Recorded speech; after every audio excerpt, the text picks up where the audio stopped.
it going here? Thank you very much. You guys got great energy. Fantastic. Ok, sẵn sàng chưa? Hôm nay các bạn có năng lượng rất là tuyệt vời. Okay, we got 40 minutes. We're going to go very quickly. Chúng ta có 40 phút để làm việc thôi. Talk about what it takes to be great. Chúng ta sẽ nói làm cách nào để thành người vĩ đại. Every one of us needs to change. Tất cả mọi người chúng ta đều mong muốn mình phải là người tốt đẹp hơn. We need to get better, do better.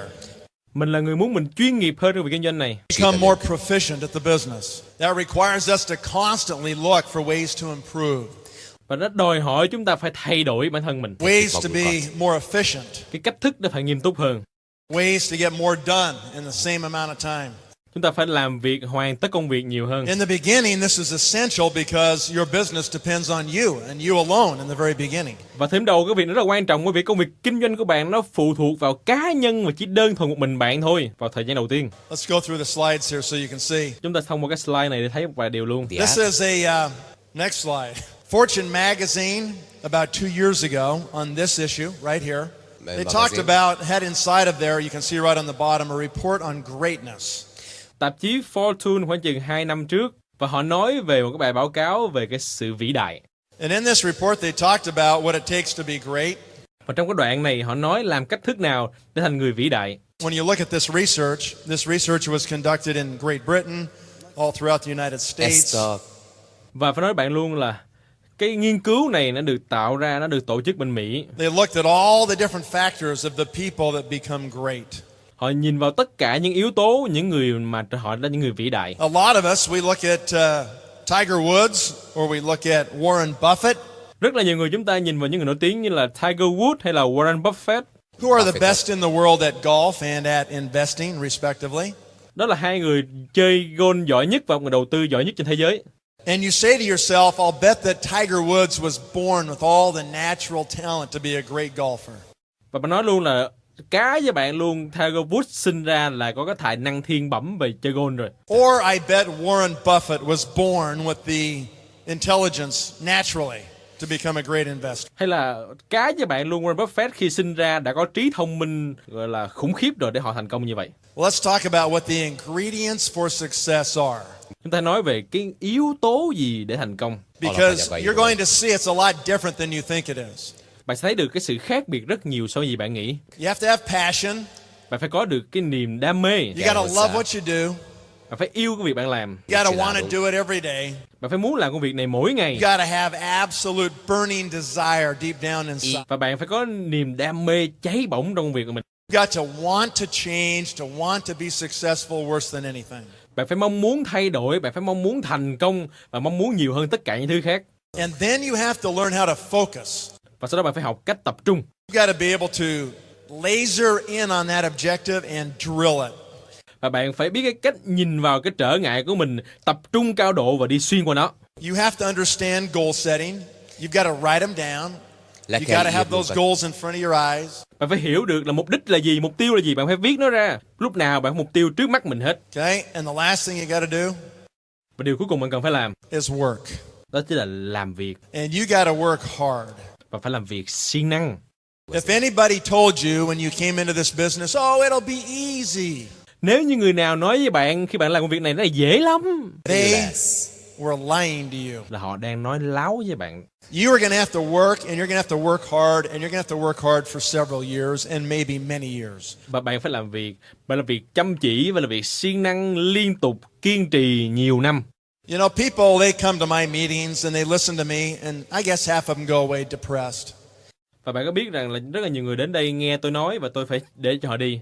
That's all I can do is tell them the truth, right? Cái kiểu như là tôi nói sự thật với họ vậy. That's all I can do is tell you the truth. Tôi nói họ sự thật vậy các bạn à. It's going to take a lot of work. Sự thật, cái này đòi hỏi rất là nhiều công việc phải làm. Like any business, okay? You're going to have to work and work hard. Bạn phải làm việc và làm việc chăm chỉ. It's interesting when you look at the research. Và cái điều này rất là hay khi bạn nhìn vào nghiên cứu đó. This is one thing they say, you will achieve greatness only through an enormous amount of hard work over many years.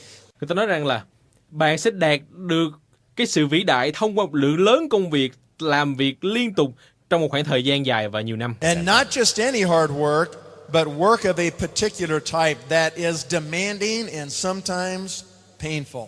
Và không phải là làm cái việc nào cũng làm, mà đôi khi phải làm những cái việc mà nó khó khăn nhất, đòi hỏi nhiều nhất, và công việc đó đôi khi đau đớn nhất. Ask any of the blue diamonds in this room if this work is sometimes painful.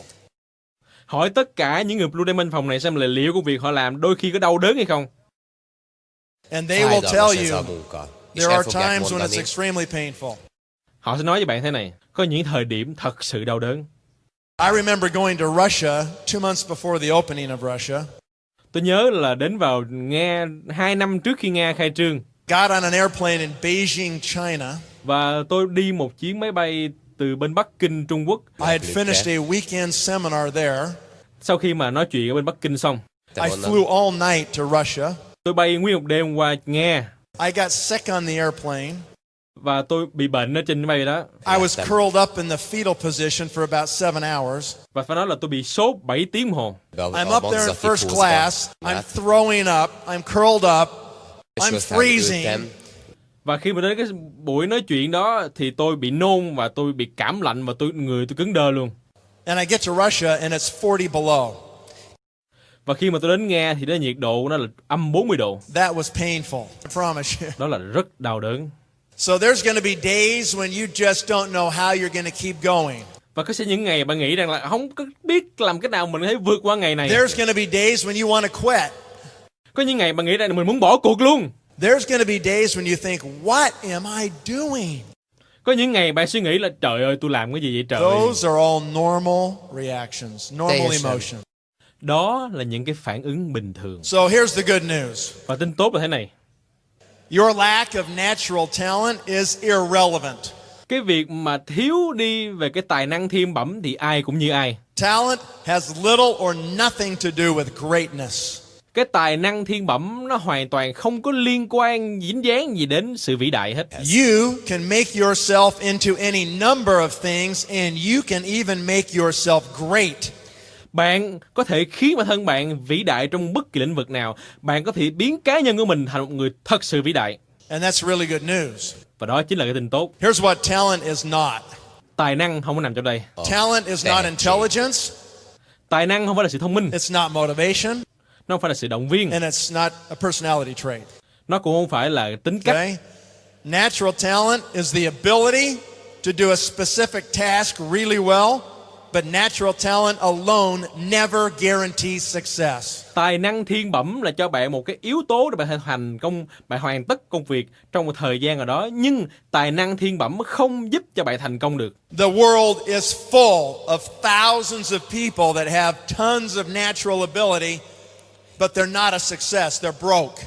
Trên cái thế giới này có hàng trăm, hàng ngàn, hàng triệu người có cái tài năng thiên bẩm, không chỉ một tài năng mà nhiều tài năng thiên bẩm, nhưng mà những người này không phải là người thành công. We all know people that were blessed with maybe a lot of athletic talent, a lot of natural ability. Ta biết rằng có rất là nhiều người họ được có những cái tài năng thiên bẩm. But unless they combine that natural talent with years of hard work, they never get to the top. Nhưng nếu như họ không kết hợp cái tài năng thiên bẩm đó với hàng nhiều năm luyện tập thì họ sẽ không bao giờ thành công. So the research does show that excelling at anything is not a consequence of possessing this natural talent or innate gifts. Okay, it has nothing to do with it. Chính vì vậy, cái nghiên cứu này cho thấy rằng là cái sự thành công nó không liên quan đến cái tài năng thiên bẩm hay bất kỳ cái năng khiếu nào hết. In every field of endeavor, in anything you try to do out there, people seem to learn quickly at first, and then more slowly, and then they stop growing altogether. Và trong tất cả những lĩnh vực khác trên toàn thế giới này, khi người ta bắt đầu gì đó họ sẽ học rất là nhanh, sau đó việc học này chậm lại và cuối cùng thì họ dừng cái việc tiếp thu cái thông tin đó. And that happens in Nu Skin also. Và điều đó cũng xảy ra ở Nu Skin. You join the business, there's all these new things to learn, products, compensation plan, ways to do meetings, ways to recruit, all these things to learn. Bạn tham gia vào việc kinh doanh này, bạn có rất là nhiều cái để học về sản phẩm, về kế hoạch trả thưởng, rồi cách thức tuyển dụng, cách thức bảo trợ. Sometimes in the beginning, there's so much information, you feel like you're trying to drink out of a fire hose, right? Và phải nói luôn là đôi khi cái thời gian đầu tiên này của bạn có rất nhiều thông tin, nhiều đến độ bạn không thể nào tiếp thu hết được. And then what happens is some people just give up or some people stop trying. Và điều gì xảy ra? Một số người họ ngừng lại, một số người họ không cố gắng nữa. And many of you that are Blue Diamonds or Diamond executives Và rất là nhiều bạn ở đây Blue Diamond hay là Diamond that are right here on the front 2 or 3 rows. Many of you have stopped learning. Rất nhiều bạn đã ngừng lại việc học mình rồi. Or you have stopped working. Rất nhiều bạn đã ngừng việc làm rồi. Or you are not working as hard as you can work. Hay là bạn không còn làm việc chăm chỉ như ngày xưa nữa rồi. And in this process you cheat yourself. Và trong cái quá trình này bạn là người lừa dối bản thân của mình. Because there's only so many hours in a day. Bạn nói là mình làm việc quá nhiều thời gian một ngày rồi. And there's only so many days in your life. Có quá nhiều ngày khó khăn trôi qua rồi. And you never know when those days will be done. Và bạn sẽ không biết rằng là ngày nào là ngày kết thúc. And because you're out of time, you need to be engaged now, moving as fast as you can move. Và bởi vì bạn hết thời gian rồi nên bạn phải tham gia ngay lúc này và đi nhanh nhất trong khả năng có thể. Gabor was on stage a moment ago. Gabor lấy sân khấu nói chuyện thế này. And he told us about someone who sacrificed their life so someone else could live. That was a tremendous story. Anh nói về cái việc một người đó hy sinh tính mạng của họ để cứu người khác. Đó là một câu chuyện tuyệt vời. That touched my heart. Câu chuyện này làm tôi cảm động. Because that's how I believe my life is today. Bởi vì đó chính là cái mà tôi tin tưởng rằng cuộc đời tôi là như vậy. I don't believe I own my own life. Tôi tin rằng tôi là người sở hữu cuộc đời của mình. I have so many things to accomplish and not enough time to do them. Tôi có quá nhiều thứ phải đạt được nhưng mà tôi không có đủ thời gian. And while it's nice to think that you want to go swing between two palm trees for the rest of your life, Bạn nghĩ sao bây giờ bạn cứ nhảy qua nhảy lại giữa hai cái cây như vậy? you're going to get really tired of that after about a week. Thì bạn sẽ rất là mệt mỏi sau một tuần lễ làm việc đó. Is it true? It's true. Okay? You have to do something. Điều sự thật các bạn à. Bạn phải làm một điều gì đó. You have to be productive in your life. Bạn phải làm một việc gì đó mà nó phải sản sinh được lợi nhuận. If you want to be happy, you have to be productive. Bạn muốn vui vẻ thì bạn phải làm được một cái việc gì đó có ích lợi. If you sit down and you retire and you give up, you're dead. Brain's gonna die. You're gonna turn into a vegetable. Nếu như bạn không làm được việc đó, bạn chết rồi. Bạn sẽ biến thành thực vật rồi. And you're gonna take all this talent, all this hard work, all these things you have accumulated that you've learned in your life, and you're gonna waste them. Và bạn sẽ có được tất cả những cái trải nghiệm, kinh nghiệm, học vấn, kiến thức của bạn, bạn đi bỏ phí hết rồi. And so it's human nature. Và cái tính chất con người là như vậy. We have to drive forward. We've got to make progress. Chúng ta phải tiến lên, chúng ta phải cố lên đi về phía trước. And that's what you need to do as you become a leader in this business. You've got to show that way for other leaders. Và đó chính là công việc bạn phải làm. Bạn phải thành lãnh đạo để bạn chia sẻ cách thức này cho người khác. There's no substitute for hard work, is there? Is there any shortcut? I don't think so. Ok, thế vấn đề nằm ở chỗ là làm việc chăm chỉ có cái gì khó hay không? The same price is required of everyone who wants to be great. Tôi không nghĩ là như vậy. Đó là cái giá phải trả cho tất cả những người nào họ muốn là sự người vĩ đại. Nobody is great on day one at any job or in any business. Không có người nào là người vĩ đại, người thành công lớn vào ngày thứ nhất hay là bất kỳ công việc kinh doanh nào ngày đầu tiên hết. And number 2 up here, for sure, no one is great without work. Cái thứ hai là không người nào là người vĩ đại nếu họ không làm việc. And lastly, there is no evidence of a high level of performance without experience and practice. Và cái thứ ba là không có bất kỳ người nào thành công lớn mà họ không thông qua quá trình là huấn luyện, luyện tập, trải nghiệm liên tục. If I take somebody brand new in this room right now and I put you right up here on stage, Và thấy một cái bạn rất là mới ở kia phòng này. you're probably going to be scared to death. Và khi mà nói bạn lên cái phòng này, lên đây đứng trên sân khấu nói chuyện, bạn sợ đến chết luôn. You probably won't do that great of a presentation because you haven't done it before. Và chắc chắn là bạn sẽ không bao giờ lên đây để mà chia sẻ như vừa rồi được. Bởi vì bạn chưa bao giờ làm việc này. It takes experience. Nó đòi hỏi phải có kinh nghiệm. And it takes practice. Và phải đòi hỏi phải có sự luyện tập. And the more meetings you can give, every one of them is just another practice. Và cứ bạn làm hội thảo liên tục, tức là liên tục bạn được huấn luyện, liên tục bạn luyện tập, liên tục bạn trải nghiệm. I remember the first presentation I gave in my sponsor's house. Khi tôi làm việc đầu tiên, tôi làm việc ở nhà người sponsor của tôi. It was a disaster. Đó là một ngày cực kỳ tồi tệ. It was terrible. Quá tệ luôn. I was stumbling all over my words. I didn't even know what I was saying. Tôi lắp ba lắp bắp không biết nói cái gì. And I sat down and I thought, that was terrible. Tôi ngồi xuống nói là trời tệ quá. How can I be successful at this? I was terrible. Sao mà thành công được chứ, bây giờ tôi nói chuyện tệ quá trời luôn. And so I did another one, and it was bad too. Then another one, and it wasn't very good. I did another one. It was okay. Another one, another one, another one. Hundreds, thousands of times. Tôi làm một buổi khác. Buổi thứ hai cũng tệ không kém. Rồi buổi tiếp theo không tốt lắm. Rồi buổi tiếp theo ok. Rồi buổi tiếp theo. Rồi buổi tiếp theo. Hàng trăm buổi, hàng ngàn buổi, hàng triệu buổi. And eventually, it starts to become good. Rồi cuối cùng nó tốt hơn. And then it becomes really good. Rồi rất tốt. And if you do it enough, Và nếu mà làm đủ it becomes excellent. thì sẽ thành là tuyệt vời. Right? Đúng không ạ? That's what it takes. Đi sẽ ra.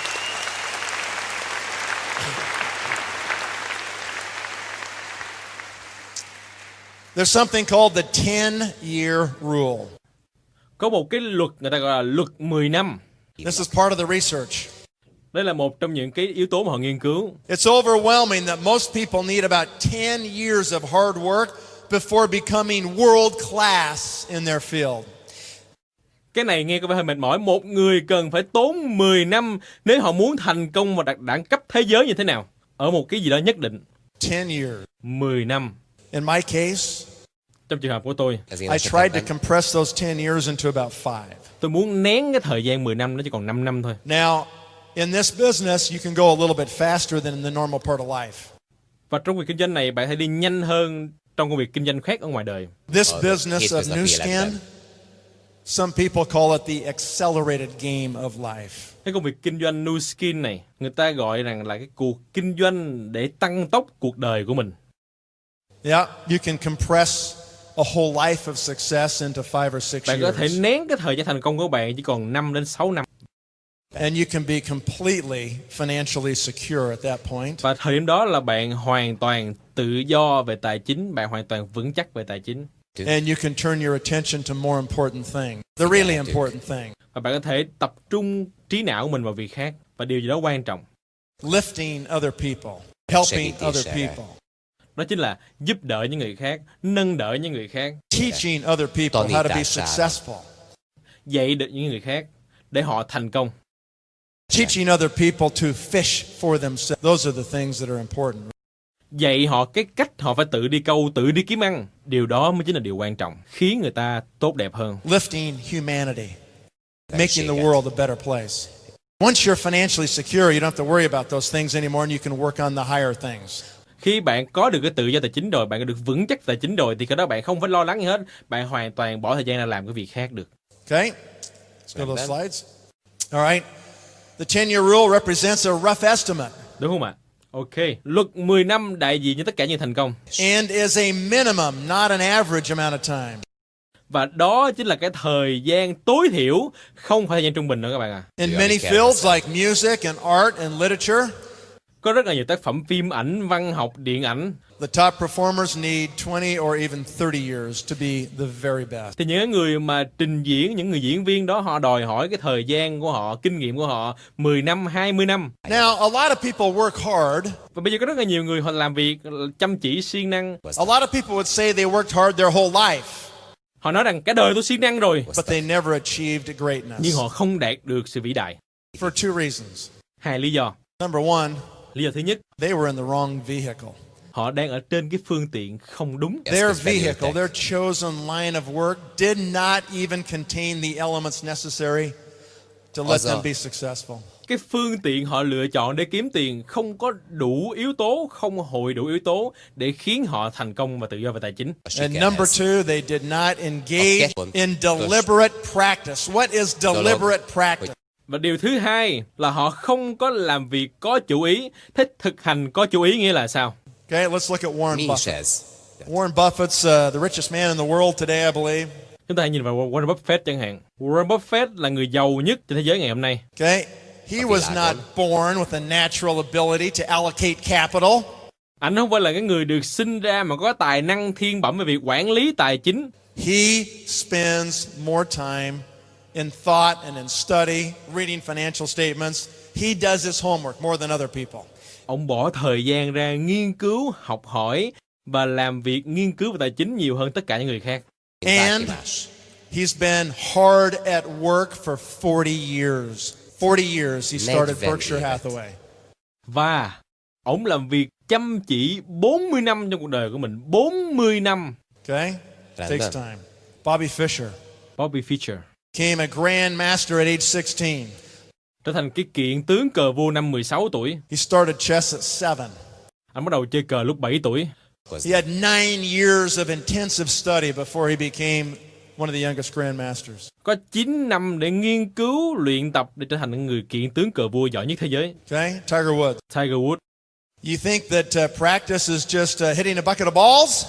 Và nghĩ coi luyện tập chỉ đơn thuần là đánh bóng à? Here's what Tiger Woods says deliberate practice is all about. Tiger Woods nói này, luyện tập có chủ ý chính là cái điều ông làm. If you hit an 8 iron 300 times, Nếu bạn đánh vào quả bóng đó 300 lần with a goal of being 20 feet from the pin 80% of the time, và cái mục tiêu rằng là bạn phải đánh chính xác 90% trong số tất cả những lần bạn đánh. observing the results and making adjustments and doing it every day, Hãy xem cái kết quả của mình, nhìn nhận kết quả đó và luyện tập mỗi ngày. that's deliberate practice.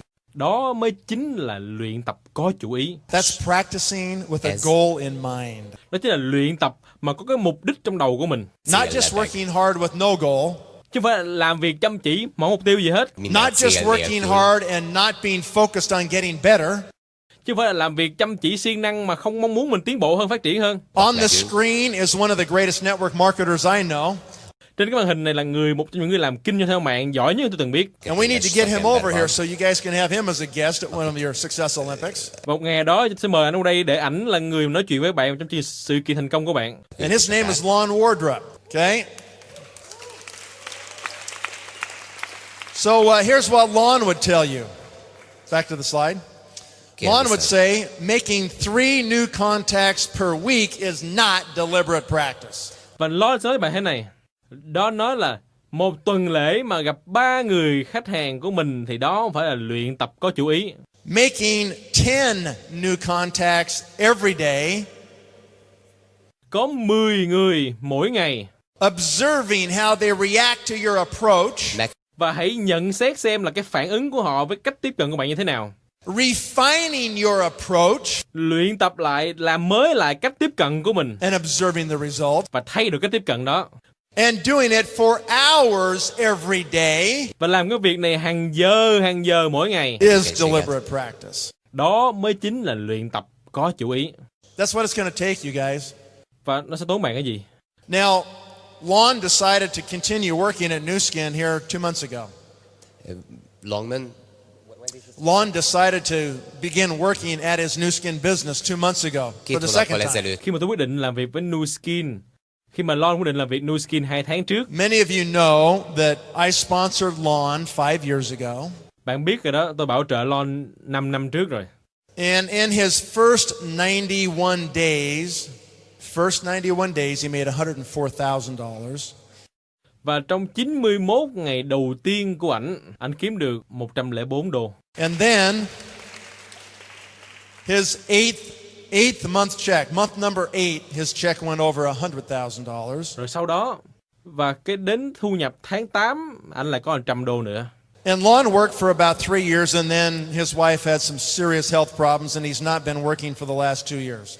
Và Lon làm việc được 3 năm thì vợ ảnh có vấn đề và ảnh không làm việc 2 năm rồi. What a blessing to be able to take 2 years off and make sure your wife gets better. Điều rất là tuyệt vời là anh nghỉ 2 năm để mà chăm sóc cho vợ của mình.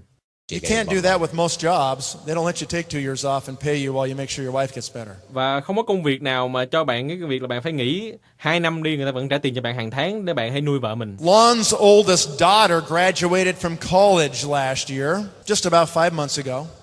Và Don có cô gái mình vừa tốt nghiệp đại học năm vừa rồi, khoảng chừng là 5 tháng trước. She went out looking for a job, but the economy in the United States is in lots of trouble. Cô ra ngoài làm việc, nhưng mà cái kinh tế Mỹ gặp rất là nhiều khủng hoảng. And even though she graduated at the top of her college class, she couldn't get a job. Và ngay khi cổ đạt được cái điểm cao nhất trong cái lớp đó, cái trường đại học đó, cổ vẫn không có được việc làm. She called her father and she said, "Dad, what should I do?" Cô nói là bố ơi, bây giờ con phải làm cái gì đây? He said, "Why do you want to work for somebody else? Anh nói là tại sao con phải muốn làm việc cho người khác? Why not work for yourself? Tại sao không làm việc cho con? Why not be a Nu Skin Blue Diamond?" Tại sao không là Nu Skin Blue Diamond? And she said, "Okay, will you help me?" Và cô nói thế này: Ok, ba giúp con được không? She's 22 years old. Cô 22 tuổi. They started in August. Và họ bắt đầu vào tháng 8. Her bonus check in August was $4,500. Cái thu nhập của cô vào tháng 8 là 4.200 đô. Her bonus check for September, which will be arriving shortly, is more than Cái thu nhập của cô vào tháng $9,000. 9 chắc chắn sẽ có hơn 9.000 đô. In October, this month, her goal is to create more than 100,000 points. Vào tháng 10, tháng này, mục tiêu của cô là tạo ra hơn 100.000 điểm. And her and her dad are having a great time building a business together. Và cô ấy và bố mình cùng nhau xây dựng cái mạng lưới này. Okay?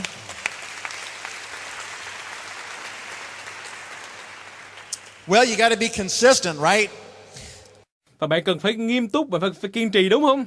Both of the last two slides that we read, Tiger Woods and Lon Wardrop, Cả hai cái slide vừa rồi mình vừa đọc qua Tiger Woods rồi những người thành công đó. they talked about every day, doing it every day over and over again.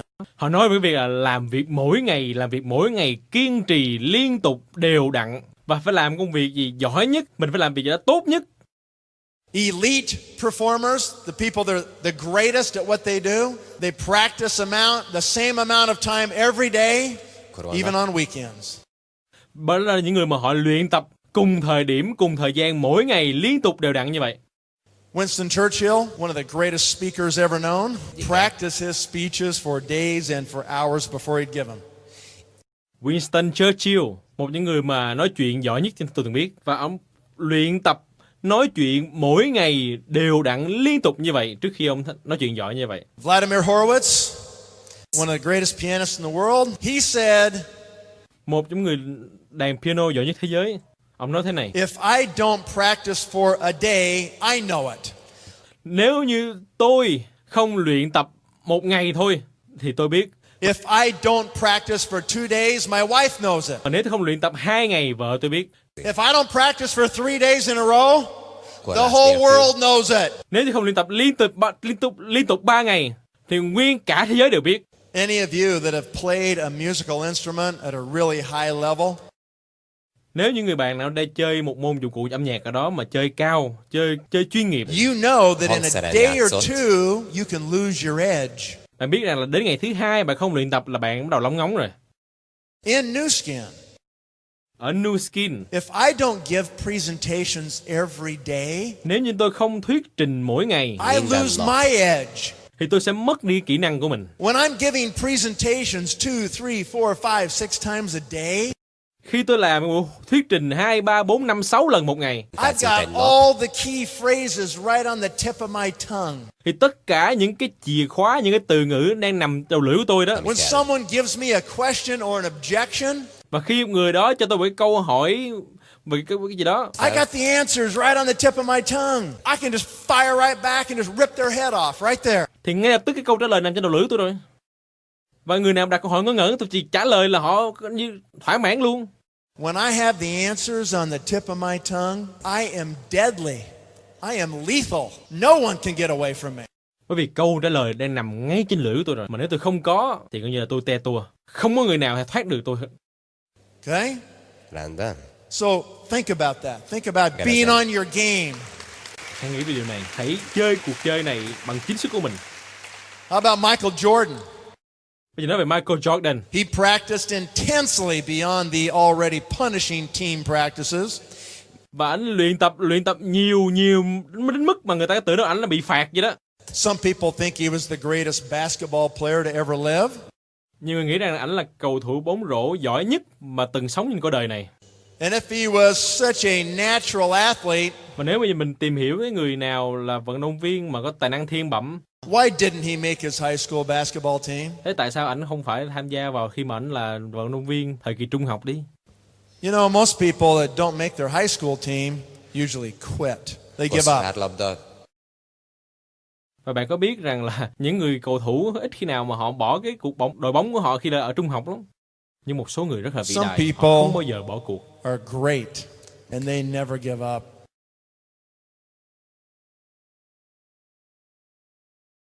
How about Tiger? Bây giờ Tiger thì như thế nào? His father started him golfing when he was 18 months old. As soon as he could stand up and swing. Bố của anh bắt đầu cho anh chơi golf khi anh 18 tháng tuổi. Đó là khi anh bắt đầu anh luyện tập cái cú đánh của mình.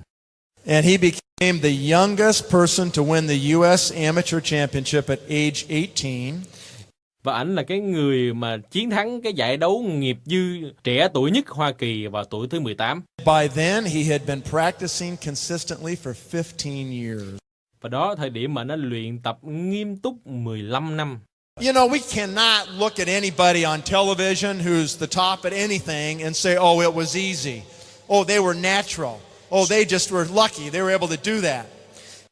Không thể nào mình nhìn mỗi người nào đó thành công lớn ở trên truyền hình mà nói là ơi này dễ đối với họ, họ là người rất là dễ, họ là có tài năng thiên bẩm, họ sinh ra là như vậy rồi. Behind every one of those people are years and years and years and years kemény of munkája practice and és work gyakorlása and van pain and mögöttük, és overcoming. fájdalma. Và họ không biết rằng những người thành công đó họ phải tốn hàng năm luyện tập nghiêm túc, đau đớn, khổ sở rồi. So how do we practice network marketing? Và không có gì khác đối với network marketing hết. We don't just try to do the numbers, we do them better.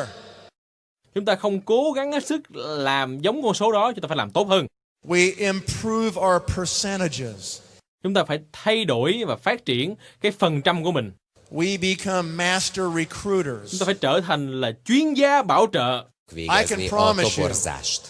It'll take you 10 years to become a really master recruiter. Tôi thể hứa với bạn cái này. Sẽ tốn bạn khoảng chừng nhiều năm để bạn thành là chuyên gia bảo trợ. Recruiting is an art. It's an art form. It's not a science.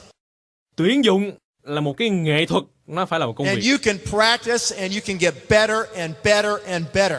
But it's going to take thousands and thousands and thousands of approaches. You will start to learn how to respond to every different kind of person. You'll learn how to improve your percentages based on their personality.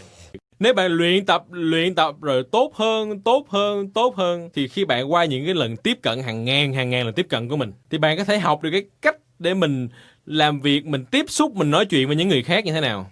Bạn luyện tập được cái khả năng làm việc, nói chuyện của mình với người khác như thế nào. You must become a master recruiter. Bạn phải thành chuyên gia của việc bảo trợ. You must become a master presenter. You will get better and better and better, but it will take thousands of presentations. Bạn thành chuyên gia của việc thuyết trình. Bạn sẽ làm tốt hơn, nhưng mà sẽ tốn bạn hàng nghìn buổi thuyết trình. And lastly, Prezentáció kell hozzá. you must become a master leader. Và bên cạnh đó, cuối cùng, bạn thành một người lãnh đạo chuyên nghiệp. What does it take to be a master leader? Thế tốn điều gì để thành một lãnh đạo chuyên nghiệp? It takes unselfishness. It takes giving of yourself. Nó phải tốn đi là cái sự ích kỷ của mình. Bạn phải biết cho đi. Until you're so tired, you can't give anymore. Cho đến khi bạn rất chán nản, mệt mỏi, bạn nghĩ là bạn không thể là cho được nữa. And then you give some more, and you give some more, and you give some more. Thì người ta vẫn xin bạn tiếp, vẫn phải cho thêm. Và đó chính là cái bạn phải bỏ ra. And that's what it takes. Because the greatest of all is the servant of all. It's true. Bởi vì cái người quan trọng nhất, người tuyệt vời nhất, đó chính là cái người phục vụ tất cả mọi người. Đó là sự thật các bạn ạ. Okay? A great leader. A great leader Người lãnh đạo giỏi is not the one that wants everyone to worship him. không phải là cái người mà mong muốn mọi người phải tán thán ổng. It's not the one who craves the recognition anymore. He wants the recognition for his own people. Nem Not saját for maga himself. szám. không phải là cái người mà mong muốn mọi người nhìn thấy ổng, công danh ổng, vinh danh ổng, mà đó chỉ là người ổng vinh danh người khác. A great leader Egy is nagyszerű one vezető who cares more about his downline than he cares about himself. Người lãnh đạo giỏi là người quan tâm về downline của ảnh nhiều hơn bản thân ảnh. A great leader exercises lots of patience, lots of long suffering, lots of humility. Người lãnh đạo giỏi luyện tập cái sự kiên trì rất nhiều. Phải luyện tập cái sự chịu đựng rất nhiều. Phải luyện tập sự khiêm tốn rất nhiều. Nobody is more sick of a person who's full of pomp, egotistical, wants to have all the praise, all the glory. There's no more room in the room for anybody else except their ego because they're so huge. Người ta chán nản làm việc với những người nào mà họ lúc nào cũng là kiêu ngạo, lúc nào cũng ích kỷ, chỉ nghĩ bản thân mình thôi, trong tim họ chỉ có bản thân họ thôi. So, let's talk about how we improve. Ta nói về làm cách thức nào để mình phát triển được cái điều đó. You got to focus on it. Chúng ta phải tập trung vào điều đó. Every day you got to say, how do I improve? Mỗi ngày mình phải tập trung vào điều đó. Ta phải nói là mình phải phát triển thôi. Japanese have a saying in Japan called kanai. Ở tiếng Nhật đó, người ta nói từ kanai. Kanai. Constant, never-ending improvement. Người ta nói rằng là không bao giờ ngừng lại cái việc phát triển của mình. It's an attitude that pervades the entire Japanese society. Và cái điều đó đã xảy ra trong tất cả xã hội người Nhật. You see it in their cameras, you see it in their cars. It's an attitude that things can always get better. They can always improve. No one's ever at the top. Bạn thấy cái điều đó trong cái máy ảnh của họ, trong xe hơi mà họ tạo ra. Luôn luôn lúc nào cũng tốt hơn, luôn luôn lúc nào cũng phát triển, luôn luôn lúc nào cũng trở thành cái gì đó tốt đẹp hơn. It can always get better, right? Increase your concentration. Have a different mindset. Have a kanai mindset. I can always improve. Constant, never-ending improvement. Luôn luôn họ muốn đạt được điều đó tốt hơn. Họ luôn tăng trưởng cái điều mà họ làm. Phải đặt ra cái tư duy phải thay đổi. Chúng ta phải có một cái tư duy kanai, không bao giờ dừng lại cái việc phát triển của mình. Seek for feedback.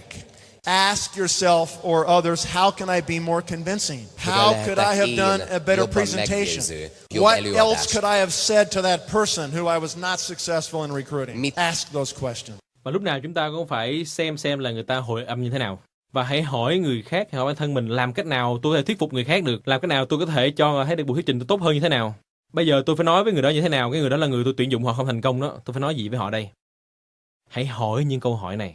Napoleon, one of the greatest military and government leaders ever, created a huge empire. They said that he was so smart he could see all the elements of a battle in his head. He could see everything right in his head. And when circumstances changed, he could react immediately. Napoleon, một trong những người lãnh đạo quân đội giỏi nhất thế giới, tạo ra một cái đế chế khổng lồ. Người ta nói rằng là ổng là người quá thông minh để ổng có thể nhìn được mọi yếu tố của trận đánh để mà ổng thành công. Và khi mà cái sự việc thay đổi. A master leader in our business, a master leader knows all of his downline. He's got them all in his head. He can see the whole battle in front of him. Một người lãnh đạo chuyên gia là gì? Một người chuyên gia lãnh đạo là người họ biết được tất cả downline của họ. Họ có thể thấy được tất cả cái cuộc chiến này trước mắt của họ. He knows who's doing what and who needs what. He knows who those key lockers are down in those organizations that he's got to spend his time with. And maybe more importantly, he knows who not to spend his time with. Họ biết được rằng là người nào làm gì và cần giúp đỡ cái gì. Họ biết cái chìa khóa cái nhóm họ là người nào và nằm ở đâu. Và điều quan trọng hơn, ông biết được rằng là người nào là người mà ông không nên bỏ thời gian nói chuyện. Okay? So be consistent. Not just hard work, it's deliberate practice as well. It's focus, it's consistency. Chính vì vậy làm việc kiên trì, đều đặn, chăm chỉ, siêng năng, tập trung, làm việc đều đặn như vậy. I'm going to skip to the end here because we're almost out of time. Chúng ta sắp hết giờ rồi, tôi sẽ nói nhanh thôi. So again, the great news is greatness is not reserved for a preordained few that just happen to have all the natural talents, right? Một lần nữa, cái tin tốt là thế này. Cái sự vĩ đại nó không có liên quan gì đến cái tài năng thiên bẩm hết. The good news is that greatness is available to you and me as long as we're willing to pay the price. Cái tin tốt là thế này.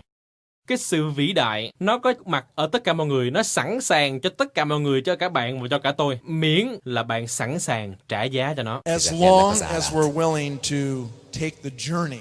Miễn là bạn sẵn sàng đi trên con đường này. It's a journey. And it's a journey you ought to find a lot of satisfaction in. Và cái chặng đường này, chặng đường bạn sẽ gặp rất nhiều cái sự hy sinh, rất nhiều sự vui sướng. It's a journey you need to love. Đây là chặng đường bạn sẽ gặp rất nhiều sự tình yêu thương. You need to love the process. Bạn phải yêu cái quá trình này. Even though it's painful sometimes. Đôi khi quá trình này nó rất đau đớn. Even though it stretches you sometimes. Even though sometimes you feel like you're not ready yet to step up. Đôi khi nó làm bạn rất stress. Đôi khi bạn nghĩ rằng đây không phải thời điểm của bạn đứng lên. You step up. That's what you do. Nhưng bạn vẫn phải đứng lên. You know, Nu Skin's amazing. Bạn có biết Nu Skin là công ty rất là tuyệt vời. We have a huge advantage over the world at large. Chúng ta có một cái sự tiến bộ và đi đầu trên thế giới này. We have this vehicle that is this human laboratory that creates greatness. It takes you and I as individuals and it puts us in an environment of super fast growth.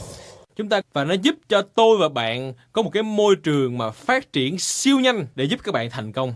You could never experience this kind of personal growth. Bạn không thể nào trải nghiệm được cái sự phát triển cá nhân như thế này In any other business. ở bất kỳ công việc kinh doanh nào khác. You can't do it in government. You can't do it being an accountant like we just heard. You can't even do it working for Nu Skin as an employee. Bạn không thể làm việc kinh doanh này, công việc thay đổi này ở về vấn đề về chính trị hay là về kinh doanh và thậm chí là cả nhân viên của Nu Skin nữa. We're thankful for those Nu Skin employees. Chúng ta rất biết ơn những nhân viên của Nu Skin. Someone has to sacrifice themselves so we can go out and be successful like this. Let's give them a hand. Thank you for sacrificing yourself. Bởi vì có người đó họ phải hy sinh bản thân của họ để chúng ta thành công. Chúng ta hãy vỗ tay cảm ơn những nhân viên của Nu Skin. Cảm ơn các bạn rất nhiều vì hy sinh cho chúng tôi. I honestly wonder, I say to myself, how can they sit in the room and watch all of this and just not quit and become a distributor? Và tôi đôi khi tôi rất ngạc nhiên, tôi hỏi rằng tại sao mà họ hãy ngồi trong phòng đó xem cái chuyện này, nhưng chuyện này mà họ không nghỉ việc đi để mà họ thành quản trị viên ở Nu Skin chứ. Someday, Siobhan, you'll do it. Someday. Đôi khi Bon ngày đó anh sẽ làm Just đó. don't wait too long. Đừng đợi lâu quá thôi. Okay. This is one of my favorite quotes. Đây chính là cái câu nói mà tôi thích thú nhất. Because it talks about you and I. Bởi vì câu nói này nói về tôi và bạn. Each one of you in this room, you can be great. Từng người bạn ngồi trong đây, các bạn đều có thể thành người vĩ đại. You have, every one of us in this room, you have the seeds of greatness inside of you. Tất cả những bạn ngồi trong phòng này, bạn có một cái hạt mầm của sự vĩ đại đang ở trong người bạn. And you just have to make a decision that you're going to unlock that greatness. Bạn chỉ việc đưa ra quyết định rằng bạn có muốn mở khóa cái điều vĩ đại đó hay không. The greatest loss in life is the difference between human potential versus actual performance. Cái sự mất mát lớn nhất trên thế giới này, đó chính là sự khác biệt giữa cái tài năng của một con người và cái việc hành động với cái tài năng đó. Đó chính là cái sự mất mát lớn nhất trong cuộc đời. This is the greatest loss in life. The difference between what you are capable of accomplishing versus what you will actually accomplish in your life. Đó chính là cái sự khác biệt giữa cái việc là bạn có thể làm được cái gì và bạn làm được nó hay không. Sự khác biệt nằm ở chỗ liệu bạn có đạt được điều đó hay không. Don't cheat yourself. Don't squander that difference.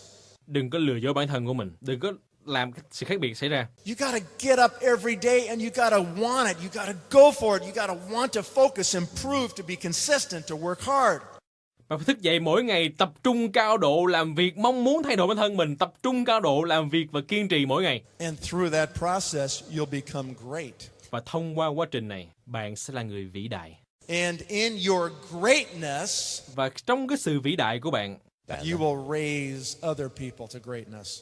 Bạn sẽ giúp đỡ và nâng đỡ những người khác cũng vĩ đại giống như bạn. Okay? Last point. I want you to think about this right here. Okay? This is really important. Điều cuối cùng, tôi muốn bạn nghĩ về điều này. Đây là điều rất quan trọng. Because this is how you create greatness in yourself. Bởi vì đây chính là cách thức bạn tạo được sự vĩ đại trong người của bạn đây. We literally could spend 20 minutes talking about this one slide. Chúng ta có thể nói 20 phút về cái slide này. Don't worry, we're not going to spend that long. Okay. No. Không có lâu vậy đâu, đừng có sợ. Okay.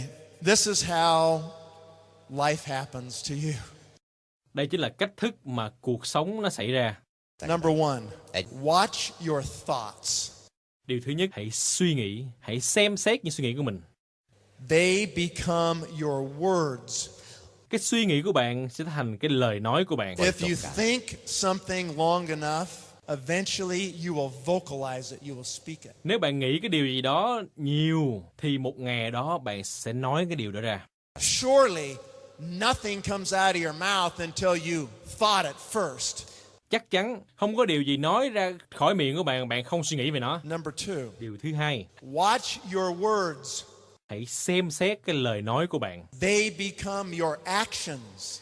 Bởi vì lời nói của bạn sẽ trở thành hành động của bạn. If you say something enough times, you're speaking those words enough times, Nếu bạn nói cái điều gì đó đủ số lần, bạn nói nó đủ số lần, you will act on it. thì bạn sẽ hành động điều đó. No one commits a crime unless they were speaking about it first, even to themselves. And no one does anything great unless they're speaking about it first. Không có người nào mà họ phạm tội hết nếu mà họ không nói về cái điều đó ngay cái chính bản thân của họ. Và không có người nào làm được gì đó vĩ đại trừ trường hợp là họ phải nói về điều đó trước. I'll tell you a secret. Tôi nói cho bạn nghe một cái bí quyết. For me, Đối với cá nhân của tôi when I get up early in the morning thức dậy buổi sáng, and I ride my bike up the mountains, up the canyon, tôi đạp xe lên núi, lên đỉnh núi, and I'm watching my clock, và tôi nhìn cái đồng hồ của mình, and I'm trying to beat my own time, và tôi muốn gọi là vượt được kỷ lục của mình. and I get to the top and I'm exhausted. Và khi đến đỉnh rồi tôi rất là mệt mỏi. I get off my bike. Tôi bước xuống chiếc xe đạp của mình, I'm right by a stream that crashes down the mountain. và tôi đến cái I lean my bike up against the bridge, ngọn suối. Tôi để cái xe của mình ở trên cái cầu, and I raise both hands, và tôi giơ hai tay lên, and I say, "You did it. và tôi nói là mình làm được rồi. You can do anything if you want to." Mình có thể làm được tất cả gì mình muốn. And I give myself positive talk. I say to myself, "You are a winner. You're a winner. You're a winner." Và tôi luôn luôn cho bản thân mình những cái suy nghĩ tích cực. Tôi nói thế này: bạn là người chiến thắng, bạn là người chiến thắng. Now you might think that I'm crazy. Đôi khi mình nghĩ trời, ông này bị khùng. And I make sure there's not a lot of people around to see me do it. Và tôi cũng muốn là không người nào thấy tôi làm chuyện đó đâu. Usually it's too early. Đôi khi tôi đi buổi sớm lắm, sáng lắm. But you have to give yourself positive talk. Nhưng bạn phải cho bản thân của mình những cái suy nghĩ tích cực. If I do something really stupid, Nếu mà tôi là một người rất là ngu ngốc, like I did yesterday when I missed my flight, I say to myself, giống như ngày hôm qua tôi bỏ lỡ chuyến bay của mình vậy đó, tôi nói với tôi thế này: "Nathan, that's not like you. You're smarter than that." Nathan là anh đẹp phải giống như anh thông minh hơn. Most people say, "Oh, can't believe I did that. I'm so stupid. I'm so stupid." Don't talk to yourself like that. Không thể nào mình nghĩ được là trời, không có tin được, mình quá là ngốc đi. Đừng có nói bản thân mình giống như vậy. Don't ever say, "I'm so stupid." Just say, Đừng bao giờ nói bản thân mình là mình quá là ngu ngốc đi. Hãy nói thế này: "I'm smarter than that. Why did I do that?" tôi thông minh hơn như vậy thì tại sao tôi làm như vậy chứ? You have to talk to yourself positively. Bạn phải nói với cá nhân bản thân mình những điều tích cực. So, watch your words because they become your actions. Chính như vậy, hãy xem xét lời nói của mình, bởi vì lời nói của bạn sẽ hành động của bạn. Number 3, watch your actions. They become your habits. Điều thứ ba, hãy xem xét cái hành động của bạn, bởi vì cái hành động của bạn thành cái thói quen của bạn. Is it true? Yeah. If you do something over and over and over again, it's going to become a habit. Đúng rồi đó. Nếu bạn làm cái điều gì đó liên tục thì nó thành thói quen của bạn. You have a decision. What will your habits be? Bạn phải đưa ra quyết định của mình. Cái thói quen của bạn sẽ như thế nào? Okay, number 4. Watch your habits. They become your character. Điều thứ tư, hãy xem xét về cái thói quen của mình. Cái thói quen của bạn sẽ quyết định cái tính chất của bạn. You do things enough times throughout your life, whatever those actions are. Bạn làm việc cái gì đó, cái thói quen bạn nó trong suốt cuộc đời của mình thì bạn thành cái tính chất của bạn. That's going to become embedded in your body and your soul. It's going to become your character. Bạn làm cái điều đó tốt liên tục thì bản thân cái điều đó thành cái tính chất của bạn, nó xâm nhập vào cái cơ thể của bạn và thành một phần của bạn. And lastly, Và điều cuối cùng, okay? Lastly, watch your character, hãy xem xét cái tính chất của mình. for it becomes your destiny. That's really Bởi true. vì cái tính chất của bạn nó sẽ trở thành cái mục tiêu của bạn, đích đến của bạn. Điều này rất là quan trọng. as he goes. What's your destiny? Cái cuộc sống của bạn, bạn muốn kết thúc như thế nào? What's the end of your life going to be like? Are people going to revere you? Are they going to say, that was a great human being? Người ta sẽ xem xét bạn, người ta sẽ nhìn nhận bạn và nói với bạn rằng đó chính là một người đàn ông hoàn hảo. How Not many Sebi and people Barabot. are you going to help? Yes, How I'm many back. people are you going to touch? Bạn giúp được bao nhiêu người? Bạn sẽ hướng dẫn bao nhiêu người? What will your legacy be? What is your destiny? You can decide. Cái huyền thoại tạo ra như thế nào? Cái mục tiêu của bạn, đích đến của bạn như thế nào? Bạn là người quyết định. It all starts with a thought. What do you think every day? Tất cả nó đều bắt đầu từ cái suy nghĩ. Bạn nghĩ như thế nào mỗi ngày? Are you putting good thoughts in your brain Yêu every con day? Liệu bạn có đưa những cái suy nghĩ tích cực vào đầu của bạn hay không? That will lead to your destiny. Thì nó sẽ hướng bạn đến cái mục đích của bạn. Good or bad, it's not something to trifle with. It's not a little thing. Your thoughts are everything. Thank you. We'll see you next. Mục đích đó tốt hay xấu thì điều đó không phải là cái bạn phải thử sức. Điều đó không phải là điều nhỏ đâu. Suy nghĩ của bạn là tất cả mọi thứ. Cảm ơn bạn rất nhiều. Gặp lại bạn lần sau.